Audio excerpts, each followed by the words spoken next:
Men of Reddit, what is something you tell your girlfriend or wife that is completely untrue? Story 1. Nah, I don't want it, you go ahead. Whenever my husband says this, I insist on splitting it with him. Somehow that's more palatable to him than taking it if I offer it back to him. During our first years of marriage, my wife and I played this silly game, where, if there was a small piece of cake or dessert or whatever's left, we would each take only half of what remained. Over and over, until it wasn't practically possible to do so. That started me thinking, if the first person takes half, then the next person takes half of that, and so on, ad infinitum, how much does each person get? Turns out the first person gets 2/3, the second 1/3, but I couldn't prove it.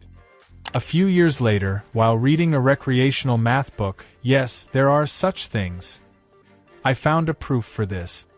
My wife still teases me about how tickled I was to find it. Story 2. I compliment her painted nails. I couldn't give a duck, but she cares about it, so I do my part. I have to give my husband some credit. He tries to at least point out one feature. Oh nice, sparkly. That's a cool shade of blue. They are all the same length. Ha ha ha. It actually works.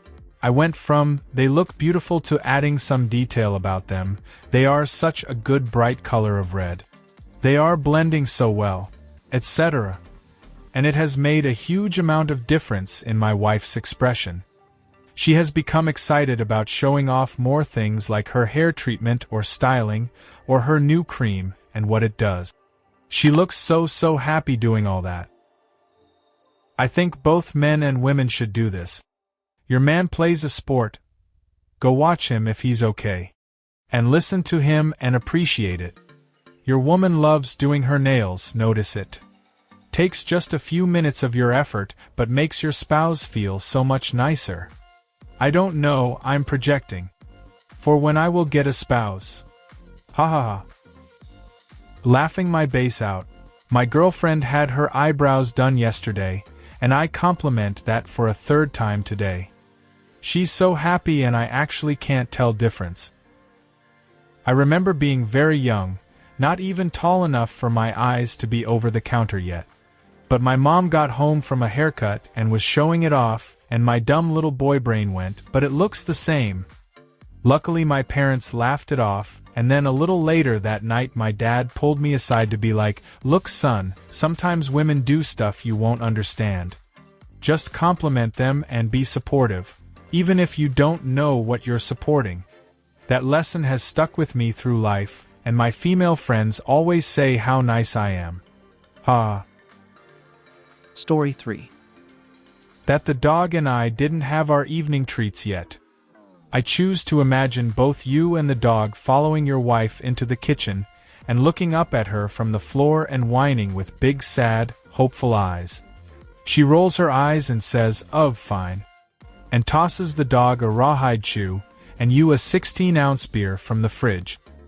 You both scamper off excitedly with your prize. Story 4. She's 8 months pregnant, and she snores like a lumberjack. No honey, of course it's not the reason I haven't slept all week. I'm almost 7 months pregnant. Your comment made me ask my husband. He just started laughing and saying, "It's so incredibly loud." I started sleeping on the couch because of acid reflux, and the TV helps me fall asleep faster. Then I go into the bedroom after I have to pee in the middle of the night. He said he is always excited when I come into bed to cuddle. But then realize I'm going to keep him awake once I fall asleep again. I had no idea. I never snored before having kids.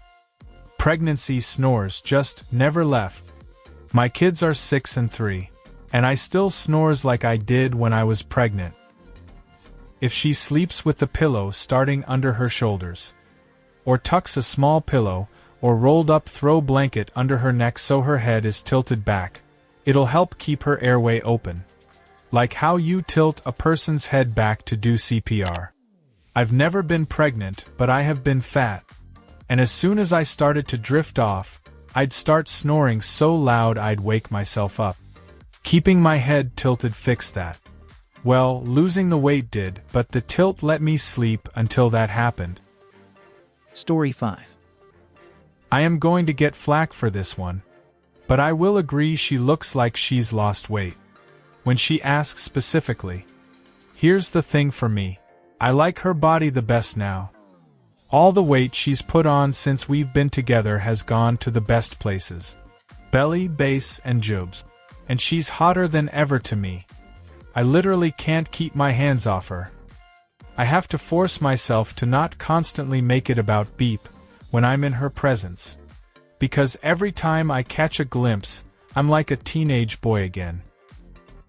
But I understand telling her that would be like telling a man, your size is perfect, the big ones hurt. It might be the truth for me, but it's not what she wants to hear. And since she's been watching her diet and going to the gym, I do my best to encourage her since being healthier is good. And I am in fact very proud of her for her discipline and how far she's come. She lifts heavier, runs farther, and has quit smoking.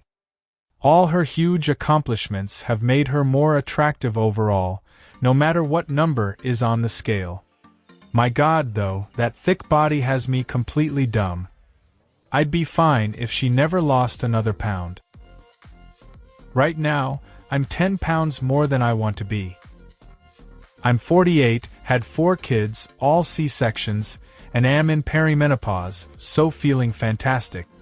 My husband tells me over and over this is the best I've ever looked, and is constantly grabbing me and all that like a teenager. I just thought he was being nice about it, but reading this makes me think he's being honest. Story 6. My wife is deaf and uses lip reading and sign language. We are Mexicans, so here is the lengua de señas mexicana, equivalent to the American Sign Language. I'm always trying to pause my speech, gesticulate more, etc., and put attention to what is happening and translate to her. I'm clumsy trying to gain skills in sign language. She asks sometimes if I feel overwhelmed or burdened by the effort it requires. And without skipping a beat, always say that, not at all. But it's hard and burdening. Sometimes it overwhelmed me or made me tired as hell. And feeling hopeless or lacking interest in sharing something. Just because the effort it takes. But, if it's like that to me, how frickin' excruciatingly difficult could be to her. And she keeps trying and putting effort into bonding and sharing thoughts, feelings, moments with me. So I will keep lying and trying better. Story 7. I learned long ago that when the wife asks if her hair or outfit or nails or new purse or whatever looks nice, the correct answer 100% of the time with no exceptions is yes. I don't care if she's rocking a Mr. T mohawk, while wearing floppy red rubber clown shoes, and a burlap potato sack as a skirt, carrying a dead raccoon as a purse, and her nails are painted with white out. The answer is yes. If she squirts ketchup and mustard on her face and calls it makeup, the answer is yes. If she goes full Howie Mandel and stretches a latex glove over her head, the answer is yes. On the flip side of this, you can be honest without being mean. My husband is actually the best to take shopping. He never criticizes me. He always criticizes the garment. It's not, you're too big for that. It's, I think there's something off about it. We can do better. Or, this shirt has weird seams, it's sitting weird. But we both also know that I'm overweight and working on it. So, he's not trying to save my feelings like he can't see my size. He just wants me to feel confident in what I'm wearing. So, if he can sense I'm not thrilled about it, he doesn't push to make it seem fine. He'll just agree and find something else.